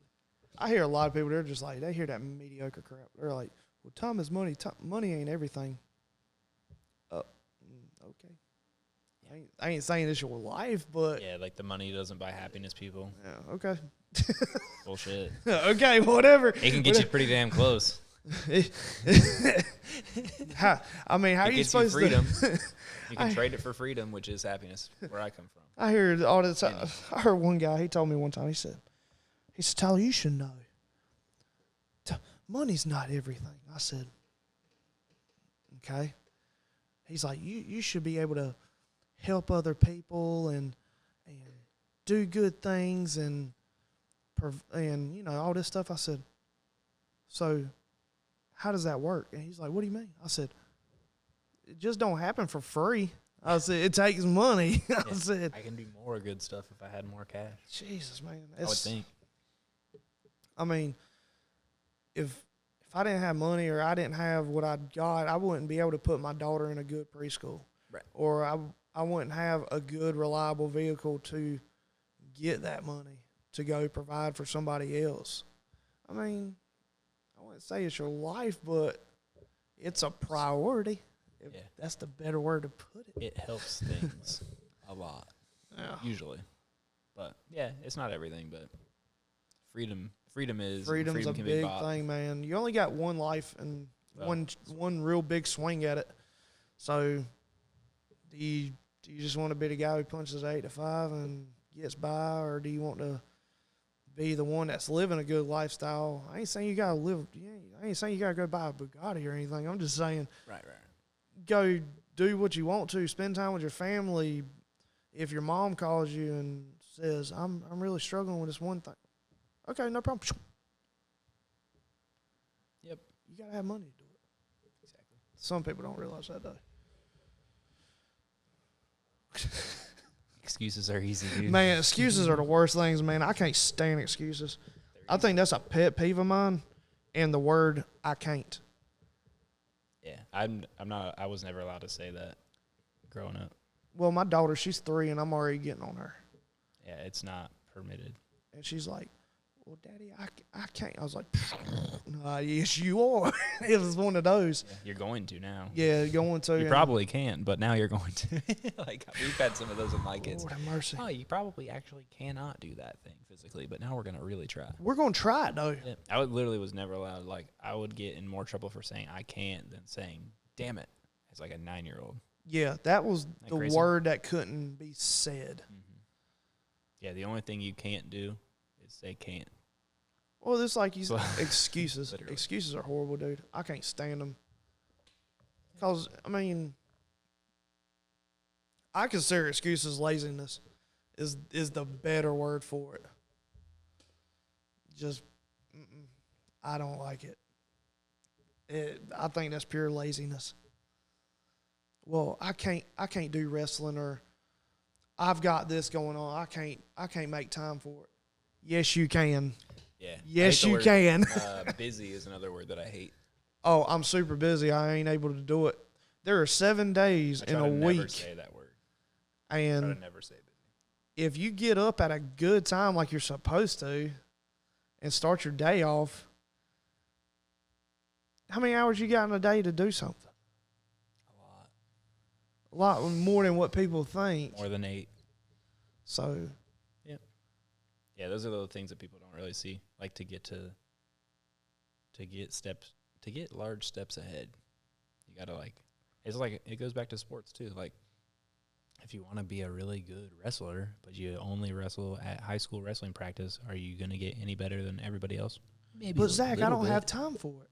Yeah, I'm too busy. I'm too busy. I can't do it that much. Yeah, but you spent 7 hours playing video games that week. So do you want to be good at that, or do you? I don't know. Like, there's a lot of things that are worse than. I'm too busy that making are a not TikTok. worse than losing. I just can't stand losing. I'm too There's a busy lot. making a TikTok. I can't go to wrestling today. Yeah, well, that's what we're trying to do. We're just trying to not. I'm trying to not work that hard, not sweat that hard, and just make YouTube videos. Just trying to get on that YouTube drip. Well, there ain't nothing wrong with that. Trying. But it's the thing of you can say, well, I've done a couple of podcasts. It's not working. Yeah. I can't do it. Oh, boy. Dude, the first time we started ripping through podcast episodes and stuff, it was like just completely no direction. It was like, what do you want to do today? Oh, let's just hook up all this stuff and do one. And it just didn't. It was so non-directional after a point that, and it was like no wonder it didn't work when we did it that way. There was no marketing. There was no consistency. There was no like rolling out little clips of it and stuff like that like we're doing now. And it's only going to get better like in the next couple of weeks as we're doing it more and more and more and more. So we're going to get more efficient with it and all that stuff. It's going to be awesome. I'm fired up. Yeah, I think me and your wife were over there at the lighting last night talking about it, and I said, I don't really know what we're going to talk about, but I think we're just going to roll with it. Yeah. And I said, we'll figure it out and click it. I said, because it's going to happen. Yeah. This is going to turn into something I'd say as big as Joe Rogan, to be honest with you. That's it. You heard it here first. I mean, I'll say it. I mean, I ain't scared to say it. I think so too. I think it's going to be fun. It's been super fun so far. And then, I think as we're kind of starting here with we're kind of starting local, kind of getting our wings under us. I got a bunch of 3D printing people that we're going to start rolling out once, I think Jerry will be over full time here in like a week or so. And then bam, it's on. Well, that's good, though, because a lot of people want to kind of be more informed of what you really do.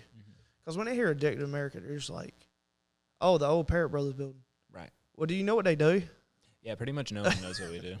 It's funny because when people are about, they're just like chilling in there, man. They got a daggone table in there, couches, and I got ripped for that a couple weeks ago. I like made a comment about something, and someone was like, it was like something I was like, anywho, and someone was like, you and Facebook though. dude, I love it. I just can't help myself. My dad gets mad as hell about me. He's not even on there. He just hears about it, and he's like, will you stop provoking people on Facebook? I said, no, I refuse. For all the people that are out there that can't say anything back because they're terrified, or they can't because their job, or they have this, like, that's fine. I understand that that's their situation. It's not my situation. I'll be glad to meet you and talk to you about it. Yeah, and that's the thing, too. Like, I'm not trying to be, like, any sort of way, but if you're going to come on, my biggest thing is I usually, if you look, am not jumping on someone else's post and going in their comments and saying stuff. No. More often than not, like, above 97% of the time that you see a Zac thing with someone, it's on my post in my comments. So where I equate that to in my life is, like, you rode your bike over to my house, and then you threw your bike down in my driveway, and you came up to my door and started, now you're on my front step, knocking on my door and telling me that you don't like my opinion. Well, you came over here to get some. Like, not in a physical sense, but, like, you came to my post to tell me you don't like it. Block me, bitch. I give no fucks. If you don't like it, block me. Why are you watching?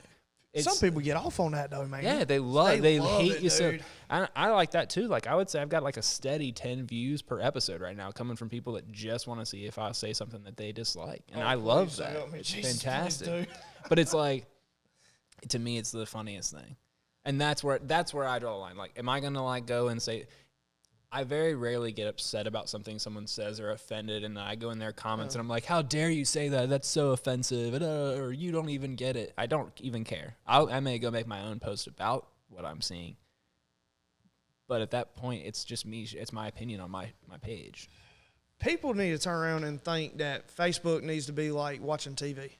Yeah. If you don't like it, turn the channel. Just turn the channel. Why is that so hard? Why do you have to sit there and state your But opinion? then they're like, well, Zac, why can't you just not respond? After you realize they're just being an asshole, why can't you just not respond? Because I don't give a shit. I think it's freaking hilarious. I'm enjoying myself watching the engagement percentage. Some people are up. You know how you get a lot of that? We had this little thing happen, like, what was it, Tuesday night? Big blow up on election night, and then literally Wednesday, the whole Jackie Rogers thing. Yeah, Wednesday we throw up a new podcast episode, with Andre, and the thing freaking goes gangbusters. Yeah. Well, why do you think? Because my profile is all primed up with all this extra engagement. Thank you. That's another thing I don't understand. I appreciate all my haters out there. Thank you. Yes, you just bring your hatred comment brings as much positivity to my post and my future post as a positive comment. So like, if you think you're gonna silence me or like you're like, oh, I don't like what you say, so I'm gonna come on here and hate every comment you make is an extra tick mark in the engagement percentage. So you're actually giving. If you hate my platform, you're engaging with it, which pushes what I've said to more people. Thank you, because it doesn't make any fucking sense to me. Like, you're actively getting my opinion in front of more eyes because you hate it so much and it's so triggering to you. I don't think people realize, though, that you are, and I've known you for a while now, you are definitely you no matter what. In all settings. If it's on Facebook, if it's on or any social media platform, or if it's in here, or if it's on the street or somewhere to eat, you are you no matter what. And a lot of people can't do that. Yeah. I'm the same way. I'm the same person. I don't put up with a bunch of crap, but I'll give you the shirt off my back. You know what I mean? I'm very. If you call me at 1 o'clock like in the morning and said, Tyler, I need your help, I'm literally gonna stop what I'm doing. If it's sleeping or if it's doing work, or I'm gonna go do it.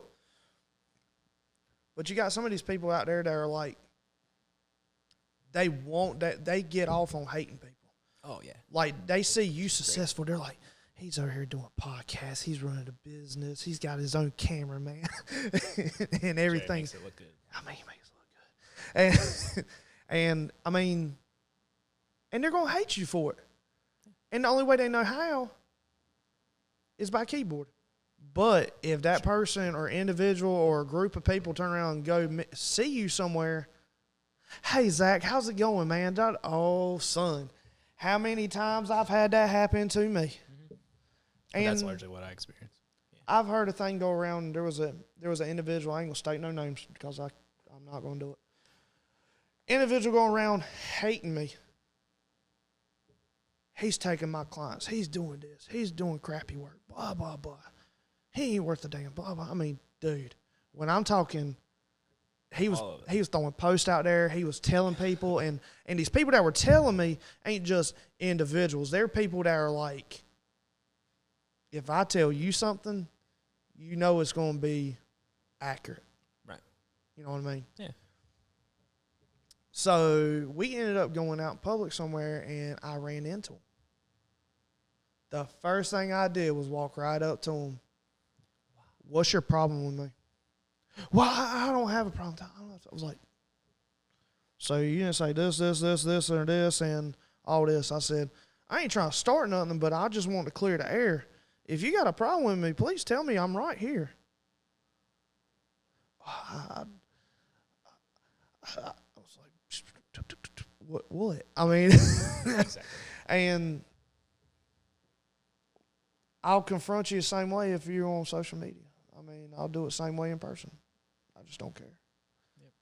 It's one of them things. I'm just me. So you like me, hate me, whatever. And it's like we said, the people who are going to gun after you, and you're probably going to get hate on this one for sure.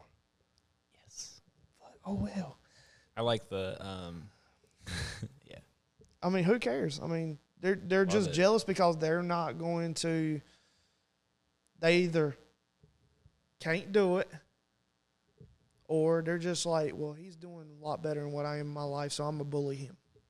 Yeah, that's the shouting down is where I also draw the line of the I'll be hyper aggressive or even passive aggressive, and I like the passive aggressive stuff because I generally see right through it. Yeah, Came from a big city, y'all. Yeah, we experience this stuff at like a 2.5x rate. Like my high school, good God, this is like a JV squad of hatred versus just like being in high school in a large I mean, like my high school had, I think like just my class was like over 300, like right around 300 kids, just my grade. that's So it's probably like a local school around. That's like all of Kinston High, just but that would just be my senior class. So, and that was just one high school in town. Now there's another high school that's got the same number of kids. Jesus. So you know what I mean? Like, and the town is 20,000 people. So I'm in a town the size of Kinston with 2 high schools that are just bangers full of people, and you just experience stuff so much faster. Like there's just more interactions, like just more people. It's just you get more reps. I just hope these young people that are coming up to, they are getting out of high school and stuff, they know they can either like do something better for their life, is a better word for it, without having to get real negative with people and do all that, and start shaking hands with people, starting to know people, hang around certain people. Yeah, just go to events and meet people, man. It's super easy. Like the tree lighting. Go to stuff. I mean, you start meeting people that can really help you in becoming something or someone, because you might not have a figure that you need. You know what I mean? Right. So, I don't know. Some people, man. I'm telling you, dude. Well, that's just the way I was raised. Oh, okay. Whatever, man. Yeah. Have you ever seen a toxic family like that like goes after you on social media, but like That's all we know. that's all we know. That's how we were raised. Okay. Yeah. I mean, I say that, I guess. That's just why that's why I kind of always, I just can't help myself. My dad was like the intermediate generation in my family. Like my dad's dad, looking at him. Like straight up. Same way. Same way. Yep. Dude was like working in like coal mine area. Didn't like the way that the people were being treated from the employers. Ends up like running and being like a main guy for like the unions for all those people. Basically just like being like, y'all are fucking these people and it's bullshit. I don't like it. I'm not letting it happen. Is that why you ran for mayor? I don't really, because of like that and like my grandpa and being all like that, or No, just being you want something. Well, your grandpa was like that. yeah, I think that's my and big you're thing. kind of like a twin of your grandpa from what you said before. It's kind of like he's running for the head union to make change. Yeah. Do you want to run for mayor to make change? That was largely why I ran, was like, and when I also filed to run was like Thursday at the end of the day. There was like 10 minutes left on Thursday, and they had like, you could still register up until like noon on Friday. And so at the time that I registered, only Don had registered, to my knowledge. After I registered and was walking out, they told me that Felicia had also registered to run for mayor that day too. So I was like, I was largely running because I didn't want there to be no one running again. For me to sit there, I couldn't go to sleep Thursday thinking that Don was going to run unopposed. I didn't want anyone else to go to sleep that Thursday thinking that either. And then this thing pops out in the story of that me and Felicia both threw in, and I was like, well, that's kind of Okay. Well, that was kind of a curveball. I was like, well, if you think about it, if we get a little split action going here, we might be in business. And then I had a bunch of stuff personally that happened after that I just didn't have the time to throw at it. Really advertise and really pull your political card out. Well, yeah, I don't really care so much about that. My biggest problem was like we just had issues and stuff with work. Yeah, like, I just had to flip my attention to Additive America to keep that stuff going at that point in time. So, which is whatever. But yeah, I mean, largely just running because, man, I get to say a lot of stuff now, and people listen to it and they hear it because I did. And I didn't really think of it as like really putting myself out there or whatever. Like, oh, thank you for having to do it. It just felt like it was the right thing to do at the time. So, is it something you think you want to do later? I don't know. Like, run again in something, probably. At some point in my life, I mean, I'm like 34, dude. If I was to sit here and be like, I don't think I'm ever running for political office ever again, I think that'd probably be a lie. But is it that or something else? I don't really know.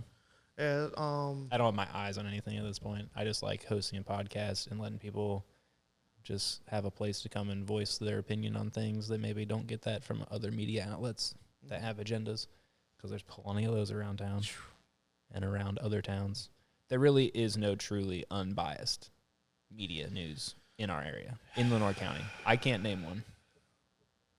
Truly unbiased. No. Doesn't exist. One wants to charge you to read it, and which is anywho. And the other one is still old guard. Like, I think when they're both old guard papers. I think when I come back to Lenoir Yes. County, and I think I'm gonna gun for something. I really do. You think you're gonna run for something? Yes. That's what I'm telling you, dude. You just gotta get in the city limits. We just start running for council spots. I'm just saying, there might be 2 up next year. 2. I think there's 2. Well, yeah, because I'll be here for 4 years next year, so it means that I believe Sammy and Pearl are both up for re-election this year. Really? So there's 2 seats available. What's the average age of the people on the board? Well, you got Chris, who's like low 20s now, so it's skewed a lot from what it was. But I would say Sammy is north of 60. Pearl is north of 60. I don't know. I'm just guessing. I'd say Felicia's definitely over 40, 45, She's in the maybe 40s. 42 to 50 range, I would just Yeah. guess. I don't really know. And then who's the other one? Robbie. Robbie's got like a 16-year-old, so he's probably like higher 40s, I would say. So now you need the next. There's one business owner, Robbie. Yeah. Outside of that, there's no for-profit employment experience on the board for a town that needs businesses. So how do you get businesses? You got to deal with business people. You got to know how to talk to them. You got to know what's important to a for-profit business. You got to have the connections. You got to know people. You just can't. You can't run a business without knowing business. What is a city? A business. A really. business. Money in, money out. It's business. If it, We could go all day. that can turn into a whole different podcast real fast. That's the next time you come on. Yeah, that'll work because that's a whole different animal. Mhm. Because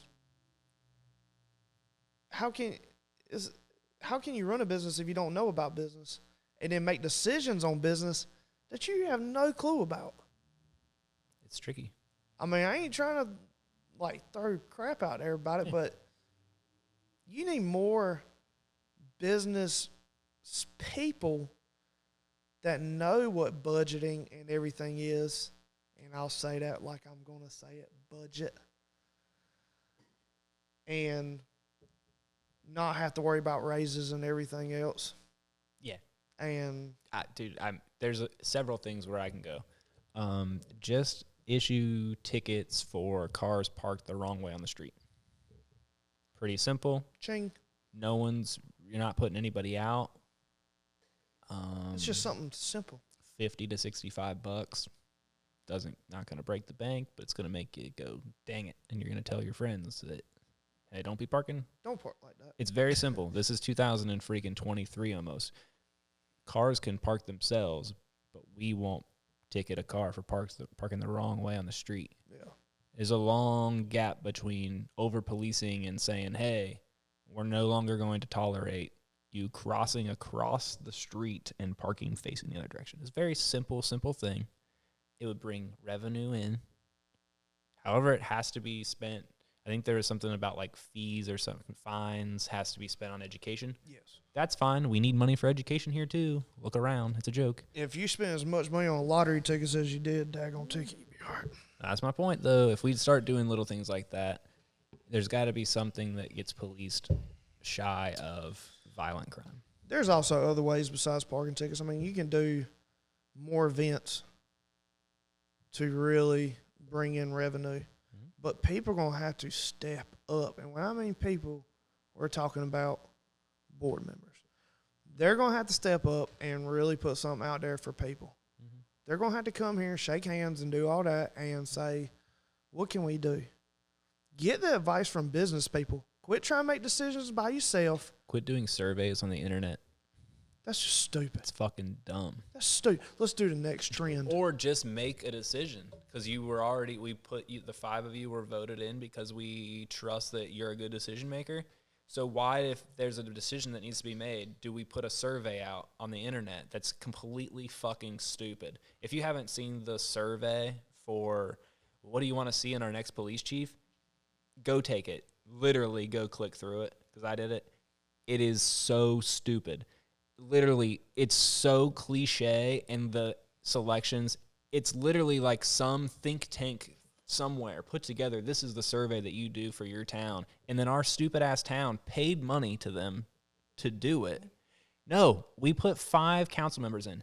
Make a damn decision, and if it's good, pat yourself on the back for it for the next 5 years. If it sucks, best believe someone like me is going to run against you for council and remind everyone how much of a shitty decision it was. Yes. But have some freaking and make a damn decision. You got put there to make a decision. What'd you call it, wee-wee? Yeah. I mean, you were voted in because of – no one ran for council and was like, I'm a really crappy decision maker, but vote for me. No, it never happened. So what did Jackie Rogers do to get the vote of the people? He, in my opinion, campaigned really well for a whole year. He went out. Yeah, he was visible. He was talking. Visible. Shaking hands. At all things. What do y'all want to see in Lenoir County Sheriff's Office? What type of changes do we need? What would make it better? Yep. No. There's no campaigning in Kinston. Don't need to. Don't need to. But the factor is, it's on the ticket. It's he on went the card out. when you pull in the parking lot that they hand you. Yeah, he went out, though, and he shook the hands of people and was saying, what can we do? Or, I think this would be better, but I want to get your opinion. Mm-hmm. Why can't they do the same thing? This city could blow up so fast. Yeah. But it's still got a hold on it. It's like holding the brake down while hitting the gas. Yeah, again, there's no entrepreneurial spirit. Well, I wouldn't say there's none. There's a little. There's a little. Much. I'd give it to Chris. He's entrepreneurial, even though his things are largely community-based, nonprofit, stuff like that. So he definitely gets those things. He knows how to work social media. He knows how to get eyes on things. What you need. You need advertisement. Absolutely. So he does a good job of those things.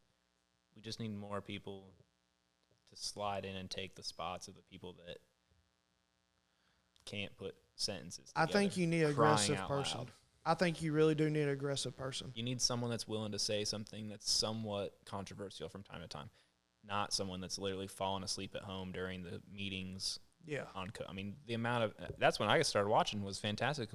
I moved here, none of it was on. It was kind of you never could see it. Then COVID happens, and now literally every Monday night is like sweet.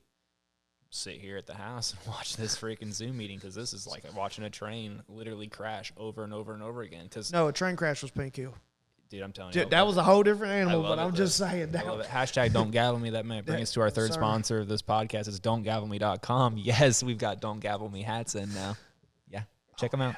I need to get Jerry's going to drop a little infographic right here showing you what they look like. But yeah, $25 on the website. They're pretty dope.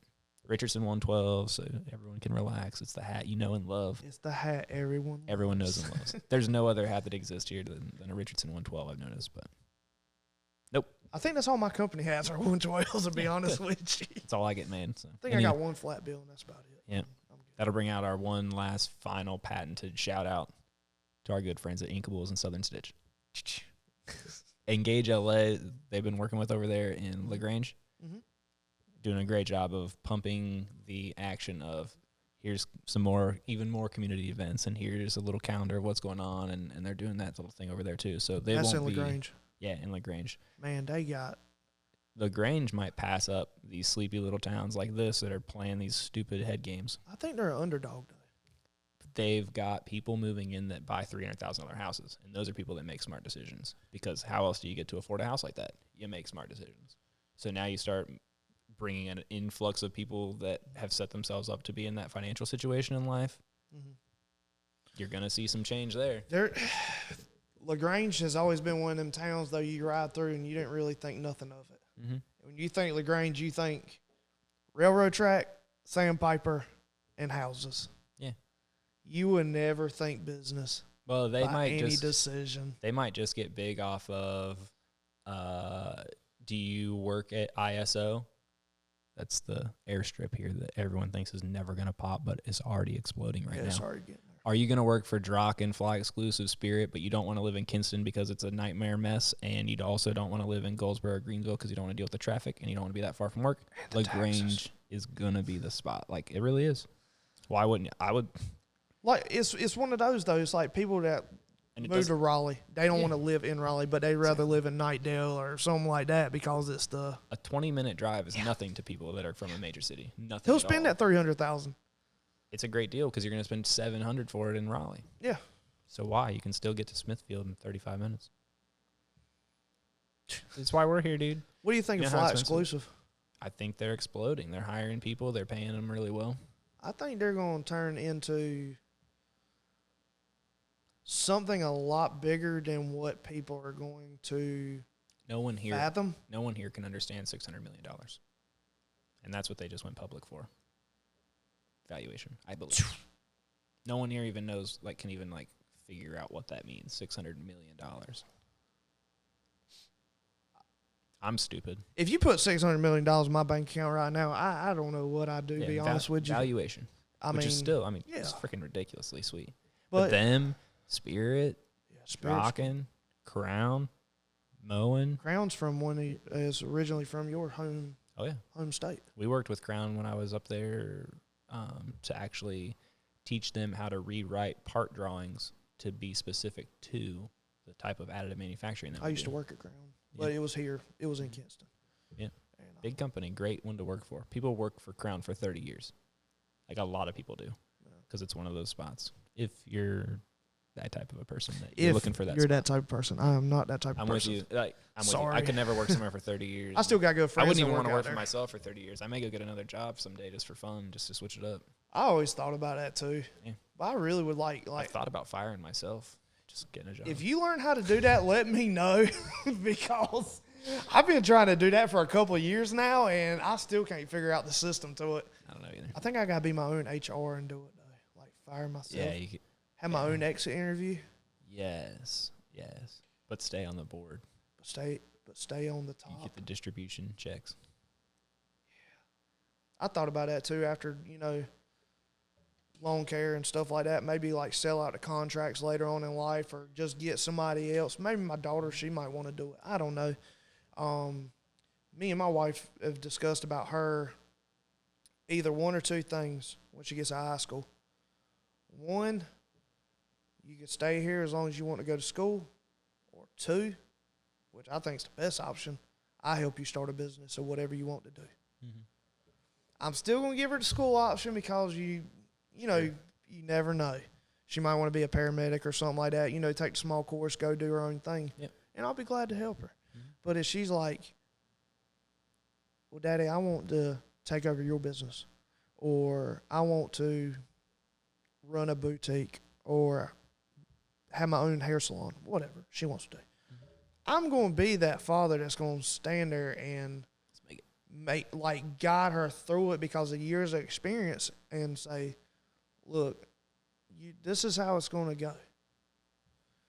And I think kids need that type of guidance. Yeah, for sure. Because yours is how old now? 12 and 9.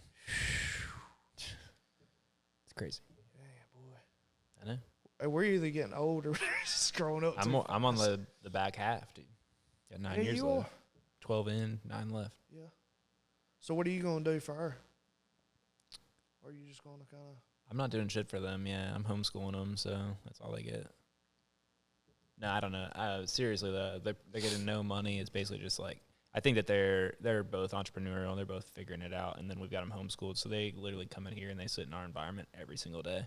So instead of them going to school, especially this freaking nightmare system that they got around here and dealing with these idiot-ass kids. That they got. Well, my kids are picking up dumb shit from TikTok and YouTube shorts, but it's better than me sending them over here with these fucking absolute just the parents have been never checked in, and they got their kids, and it's what do you mean they're in 6th grade? And then the way they it's crazy to me.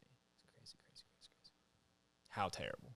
Schools need to start teaching how to do taxes, how to be. Yes, everything should be a trade school at this point. Everything should be. It's stupid. How did they? We got shown how to fill out a tax return once in school, but that was it. But damn, I can tell you about this math that I didn't need to know. I don't need that math. it's I told that teacher lady, as long as I knew how to count a dollar bill, I'll be straight. yeah. I went to college for once, and the math person that was teaching, which it was some community college in Columbus, and it was Columbus State Community College. Stupid as hell. And it's not even a person with a college degree teaching the course, which is I don't understand either. So I'm like, so this person's slightly less of an idiot than me because they're 3 classes ahead and they're teaching this class. Long story short, this dumbass was teaching it wrong and got the answer wrong.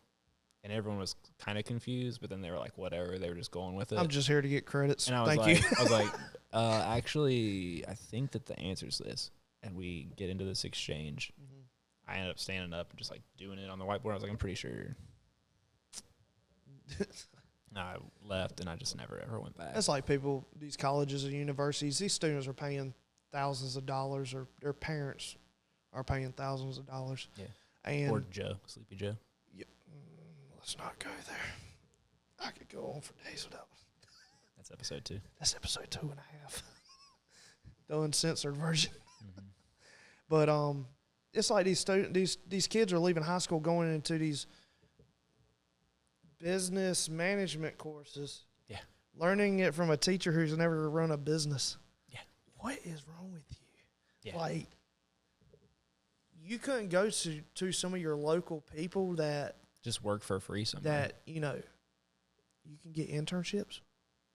And you can walk in there and say, Zach, I really like what you do.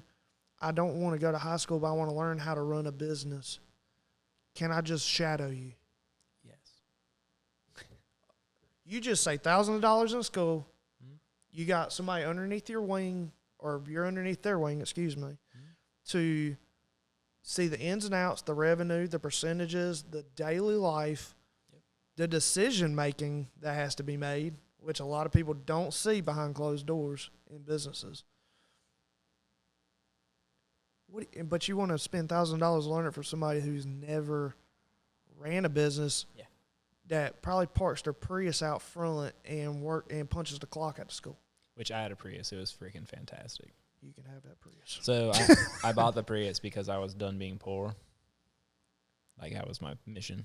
So I went and sold 2 cars and bought Steph the Pilot, and then my mom cut hair for this 73-year-old lady who had this 10-year-old Prius that she had bought new, and they were ready to get rid of it. And so I ended up getting it for whatever they were offered as a trade on it, and I drove the shit out of that car. It was fantastic. I saved so much money, and it was like a big life decision. I drove it for 2 years. Everyone I knew made fun of me for it.